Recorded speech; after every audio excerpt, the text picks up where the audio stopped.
Hi everyone, hope you're all okay. So we are on lesson number 6 of from the book Goodbye to Guilt by Gerald G Jampalsky. And this lesson is all about through healed vision, I know there is no death. So this is the chapter when it's lesson number 6. And Gerald believes that the greatest fear any of us experiences on earth, either consciously or unconsciously, is the fear of death. And if we continue to believe our reality is limited and to our physical self, we will believe the body dies and life is snuffed out. Gerald says that our true identity is non-physical. We are a spiritual being sustained by everlasting love. So it never dies. We realise that death is only an illusion and accept the truth that life and love are eternal and our relationships are dramatically healed.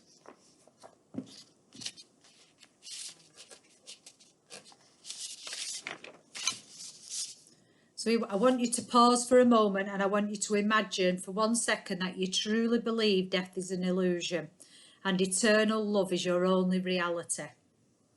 And I want you to imagine being joined with all loving things, the peace, the quiet and the stillness.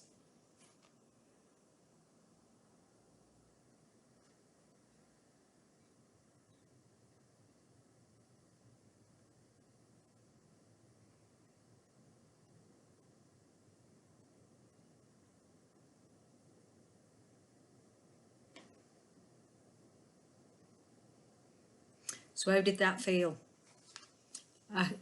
To me, I just love it. On Monday, I actually went into the woods and I actually just sat and did nothing for about 3 hours. I was literally in the woods just chilling and at peace with the trees and with the plants, with the bluebells and all the different plants around me.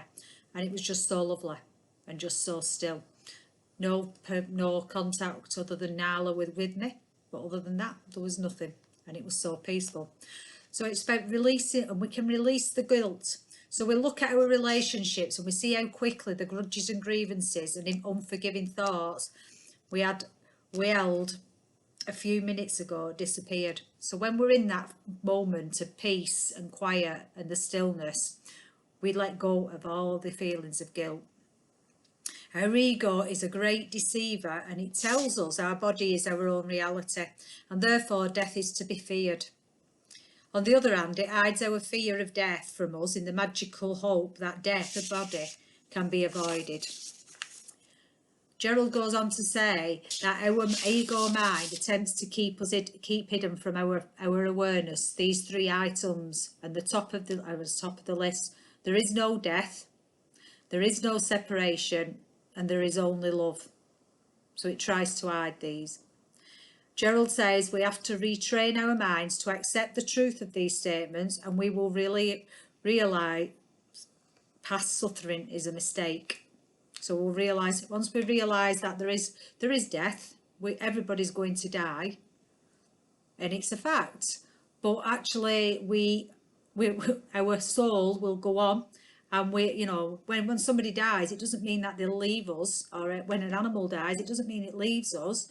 It actually means that they've just gone to another, and the body's left, but their soul has gone elsewhere. And I had a strange experience yesterday when I was sat out the back working, and Nala had gone into the house, but I didn't realise, and I felt something go past my legs. But there was nobody there. But I had been told previously that I have actually got a dog who comes with me in spirit. And I think I felt it yesterday whilst I was sat in the back, because it pushed back, literally I felt something push past my legs. So obviously the dog is still with me. Yes, Nala's the real dog, but Nala was in the house. I can declare that, if she was in the house.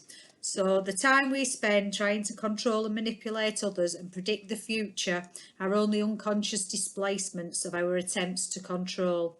Gerald explains that a basic lesson in the Course of Miracles that we are never upset for the reason we think.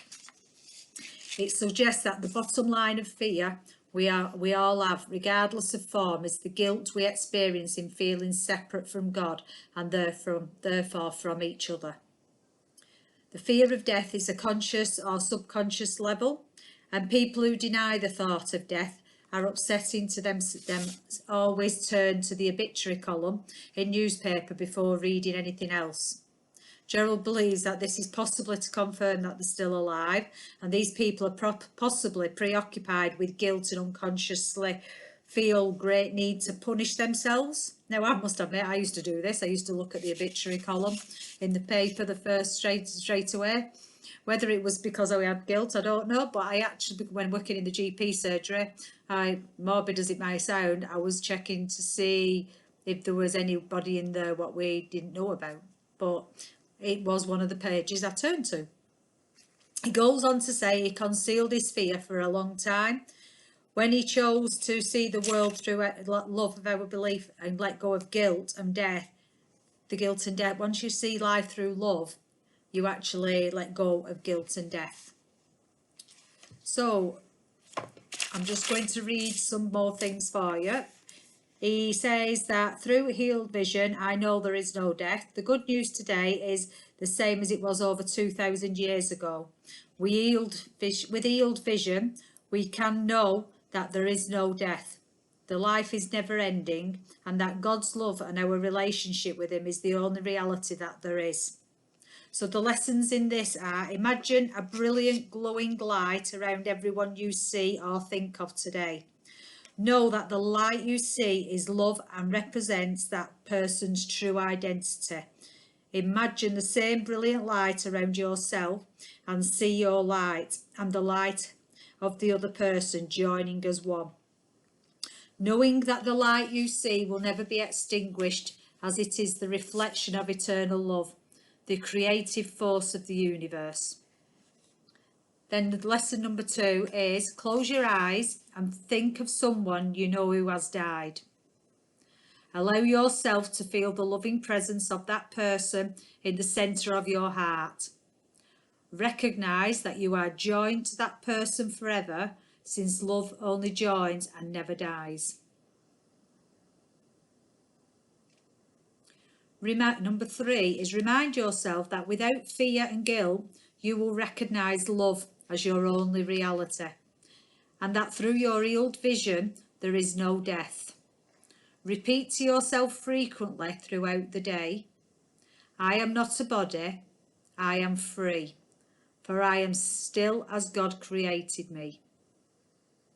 Number 4, at least once a day, read aloud the following poem, keeping in mind that your true identity is not of a body but a non-physical entity called love. This poem's called Healing. It will be in my group Transforming Your Life for you to get a copy of it if you wish to get a copy of it. To heal is not needful to allow the thought of bodies to engulf your mind. In darkness and illusions, healing is. Escape from all such thoughts, you hold instead only a single thought which teaches you. Your brother is united with your mind, so bodily intrusions on his peace cannot arise to jeopardise the Son, whom God created sinless as himself. Think never of the body, healing is. The thought of unity forget all things that seem to separate your brother's pain, as but one remedy the same as of yours. He must be whole because he joins with you, and you are healed because you join him. Now that's from the Course of Miracles workbook, lesson 199. And them are the lessons for today from Goodbye to Guilt by Gerald G Jampalsky, and it's through healed vision, I know there is no death. So like I said, the visuals will be in my group Transforming Your Life on Facebook. Would recommend using the book, reading the book. It has definitely cleared quite a lot for me, hence why it's taken me a little bit longer to deal with the information and bring you the videos. Yes, so that's lesson number 6, and we are moving on to lesson number 7, which will be on next week, and I will speak to you all soon. Take care.